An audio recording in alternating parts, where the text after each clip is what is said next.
Hey guys, we wanted to spend just a few minutes talking about investing. We'll get into some of the crypto stuff, we'll get into stock market and things like that. It seems to be a pretty hot topic nowadays. So we wanted to spend a few minutes and try to explain some of it, maybe help you guys out a little bit. Zach, where we'll start is if you're in the age of 18 to 25, usually at that age, usually your income hasn't increased a lot yet, right? And you've already started to incur some costs. So typically, you don't have a lot of money Right. to invest, right? Because if you're going to make a lot of money very quickly, it's going to take a lot of money in. Yeah. So, with that being said, in that age range, kind of under those circumstances, what is your advice on investment? Okay. So there's a lot of different avenues you can take.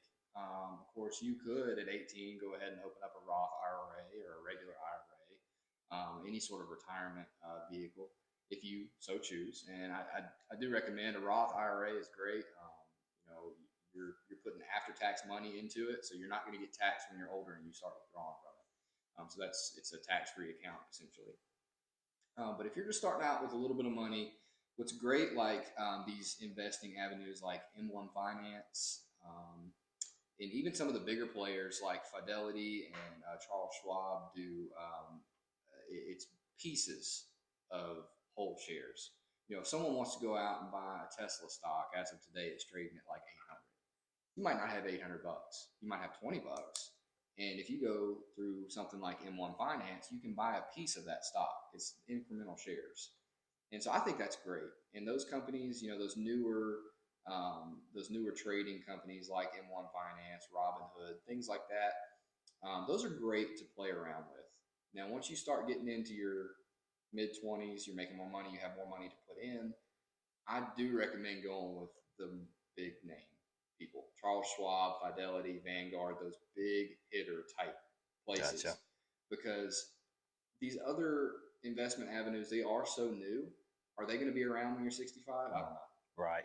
Fidelity, Charles Schwab, they've been around for 100 years. They'll probably be around for 100 more at least. So when you talk about those, is that what a Roth is So with Charles Schwab? Is that what that? you can get a Roth IRA through many different places. You can get a Roth IRA through newer companies like M1 Finance. And a Roth isn't an investment. It is just the vehicle. So you are putting your money into a Roth account and then investing in other things within that account. Okay. And that's the vehicle that allows you to forego tax in the future. Okay. So with it being a Roth, that makes it a retirement Right. investment vehicle, Right. which is saying that you're long term with it. Yeah. So if you did take out money out of it short term, you're going to get hit hard with You're going to get taxes. penalized. Okay, so that makes sense. So that's kind of the whole goal Sure. is for later down the road. Yeah. So if you were to call Charles Schwab or you were to get with one of these guys, is a Roth what you're talking about opening with I them? like a Roth.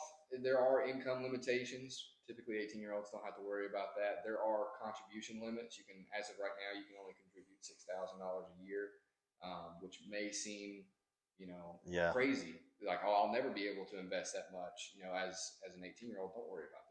Eventually, you will.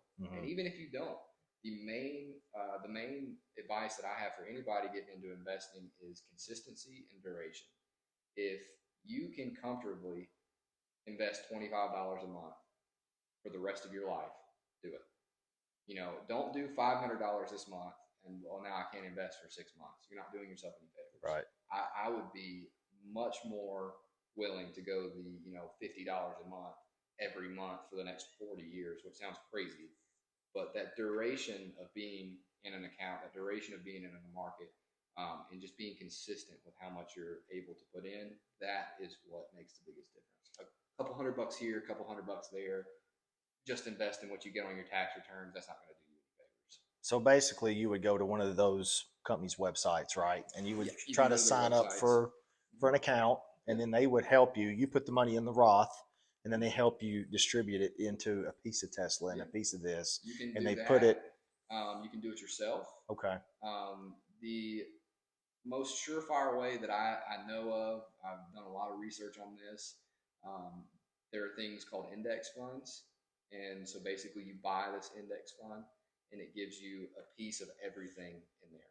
So a lot of people have heard about the S&P 500. It's the 500 biggest companies that are available on the stock market. and one will fall off and another one will be added in.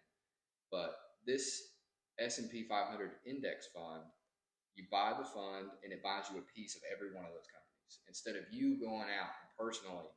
Well, I got to buy this. I got to buy this. It could Gotcha. be insurmountable, hundreds of ththousands of dollars to buy them all. I mean, Berkshire Hathaway, Warren Buffett's company, is like $200,000 for a single share. Right. Right. But you buy, the index fund, and it's got a return, an average return of 10% over the past 60 years. You buy that, and that's the only thing you buy. I mean, you're talking about retiring a millionaire. Right. I mean, and And that's the good thing is you're basically investing in the stock market without having to. You're not doing research. Right. You're knowing in the risk, right? Yeah. That's about as low risk as it gets. Absolutely. I mean, everybody talks about diversification. If you're buying the whole market, you're diversified. Right. You're not going to have to do research of, I need to be in this industry in case this happens. You're buying the whole market. And some of those funds can get kind of murky, which one, because it seems like every company offers a version of it. Which one do I go for? And that's more individual preference. Right. That's more individual circumstance. But for the person just starting out, those, Robinhood, M1 Finance, Webull is another good one. You can't buy fractional shares with Webull. But Webull does have a really good research portion of their website that you can go in and watch the charts if that's your thing. Right. It's goes over my head a lot of the time for right. some of it. But they've got a lot of good research material on Webull. But those smaller sites are great for testing the water.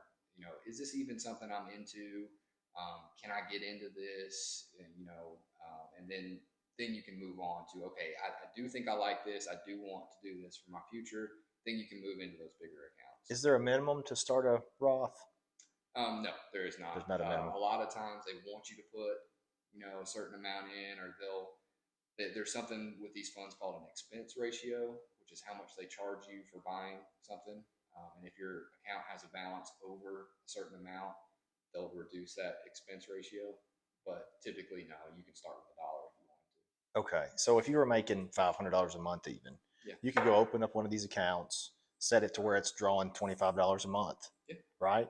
And then you just kind of walk off and leave it, right? You can jump on there and check it out, but it's really that easy to kind of get started, and that's really, that's a big deal. Even starting off at that age, because you're starting so young. Yeah. The time span, like you said, the duration is what's going to make it so stout. If you were 15, or excuse me, if you were 18 and you invested $300 a month into a Roth, into an S&P 500 index, every month until you were 28, you would never have to invest again. You'd be a millionaire by the time you retired. And anybody that started after you turned 28 and invested more than you for the entire time would never catch up to where you were. Wow. That compounding interest is the eighth wonder of the world. I mean, so if you are working at a company, they offer a 401k, right, or profit sharing, basically. Sure. How does that compare with the Roth? And that's a preference. 401ks, I like when companies let you pick your own things. As young people, 18 to 20-year-olds, even mid-20s, be aggressive. Not so aggressive that you could lose it all, but be aggressive. You don't need dividends today. You're working a job, right. You're getting paid. Save the dividends for when you're in your 50s and your 60s and you're looking to retire. It's growth, and aggressiveness will get that account to grow as fast as it can. And when you're young, that's what you should look for. A lot of companies with their 401ks don't allow you to pick your own things. Luckily, mine does, and so you can go in. But that's still all stock market based, right? It is. Everything that they're investing your money in. Right. So a lot of places will just have, the company has determined that this specific mutual fund is what they think is best based on everything, and that's fine. And do your research on it.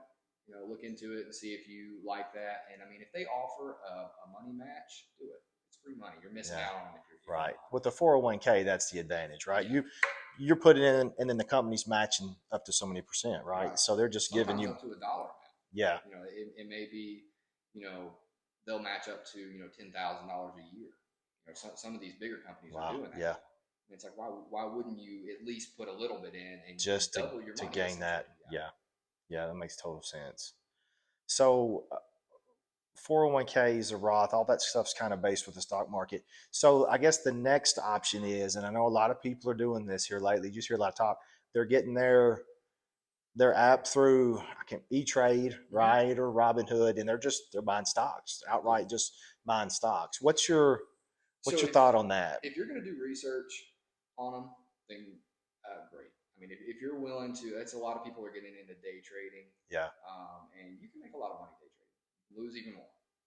And that's when you get to work in, and you have a family, and you're doing all the other things, going to school.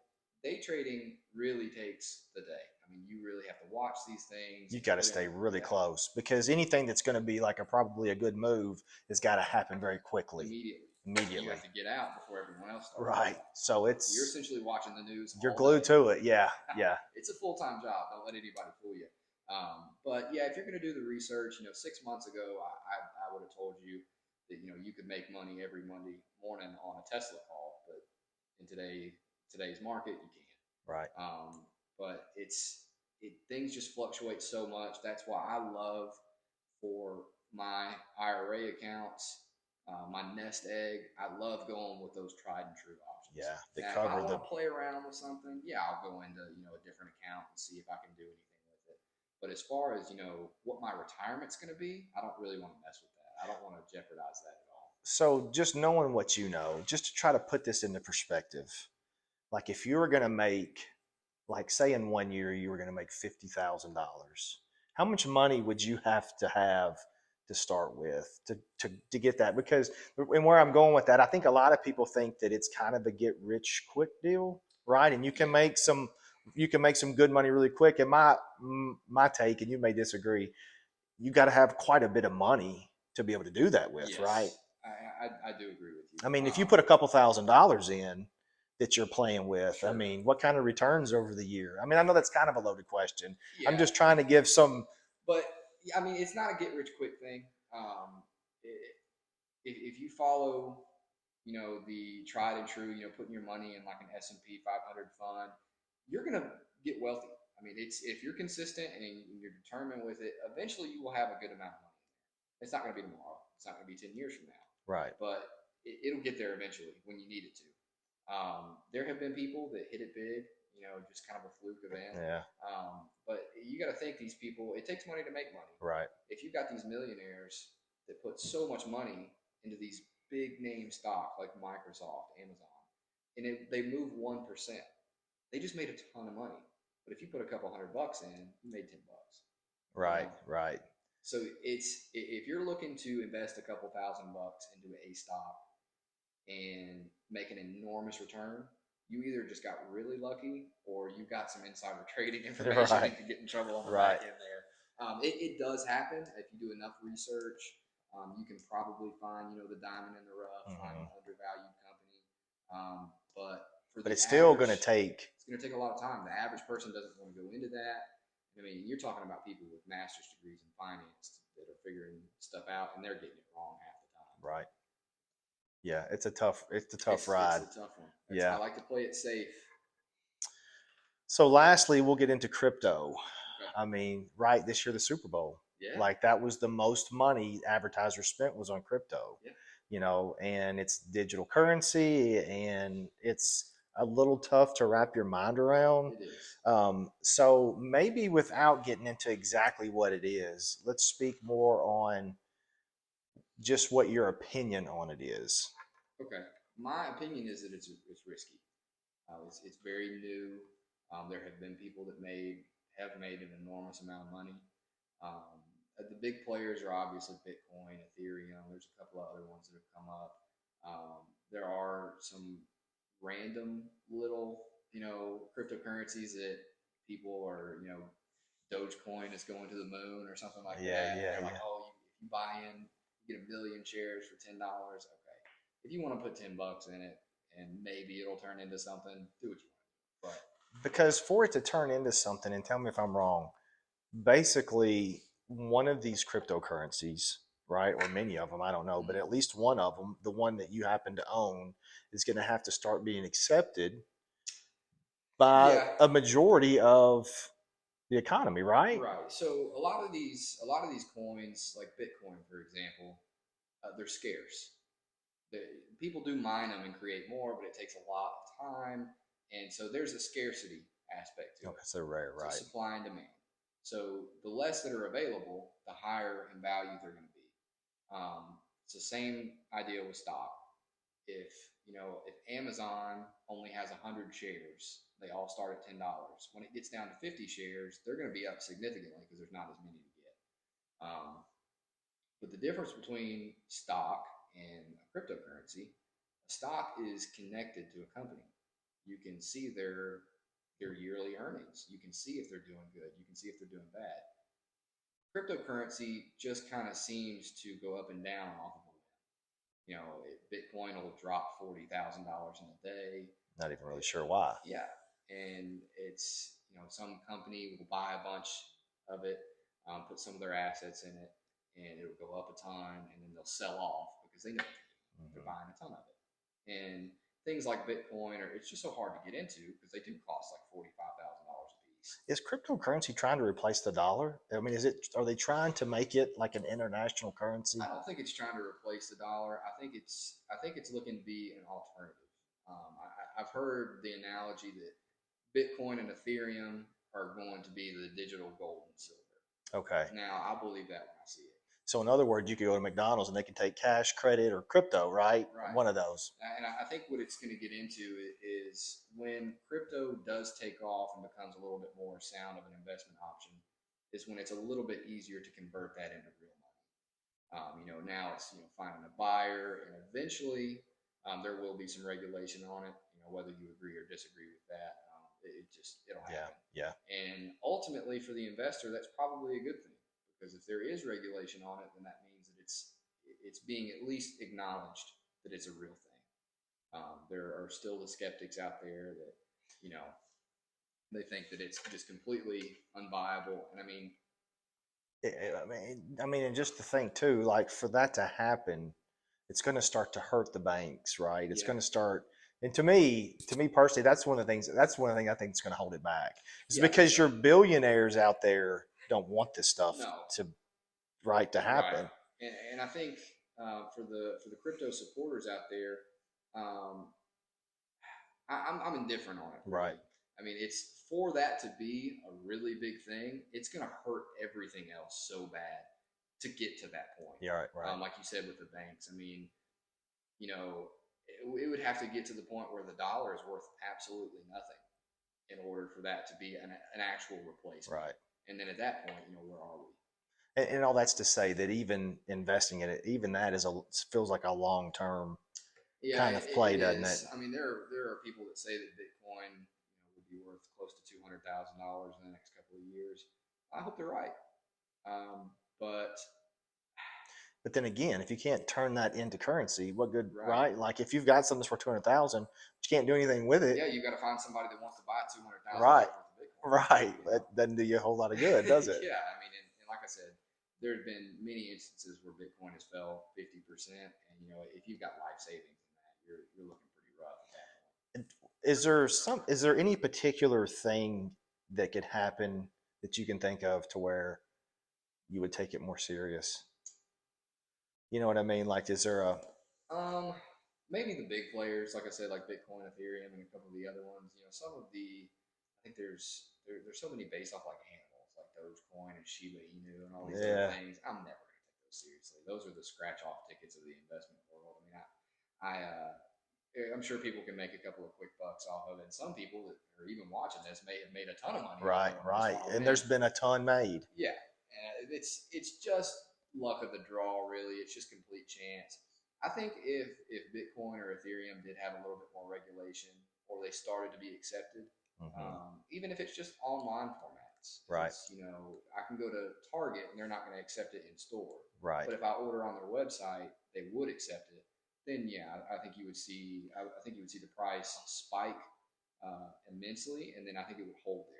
It feels like we're going to end up going through this roller coaster It ride, is. right? It's Even when it starts to get serious, it's going to take. It will, and It's going to be a it'll go ride. higher each time, Hmm. and we're seeing that now. It's kind of in a valley at this point, possibly on the rise. There's just still a whole lot of skeptics out there. It's so new. Yeah. It's so new, and I mean things like these, like the S&P 500, is 90, 100 years of research. Right. I mean, it's smart money is here. Smart money is in real estate investing.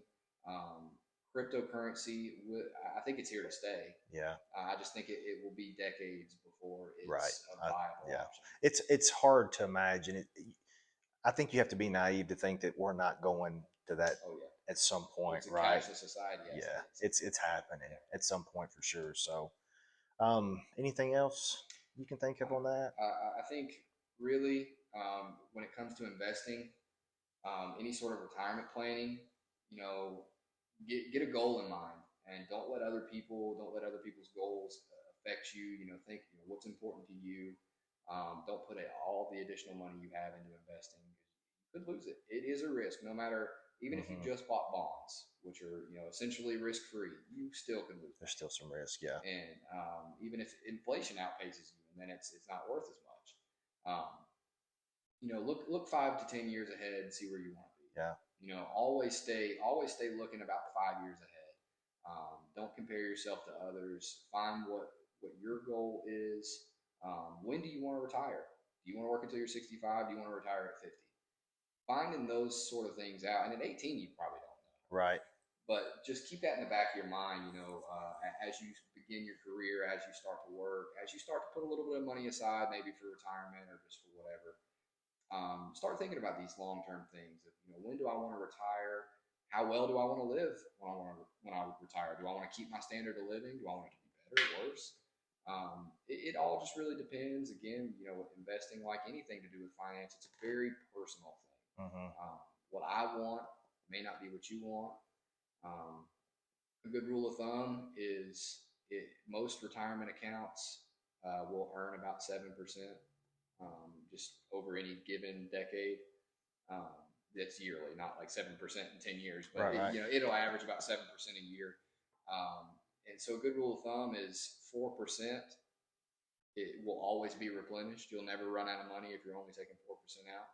So, if you wanted to live on $40,000 a year at retirement, you would have $1 million, Hmm. and you would never have less than $1 million Makes sense. Yeah. essentially. And again, that's just an example. You don't have to have $1 million. You don't have to have $100,000. Right. It's all depending on what you want out of it. Setting your goal is the number one step for investing. If you're just trying to have fun with it, yeah, just go have fun with it. Yeah. As long Don't as that's worry what it too is, much. right?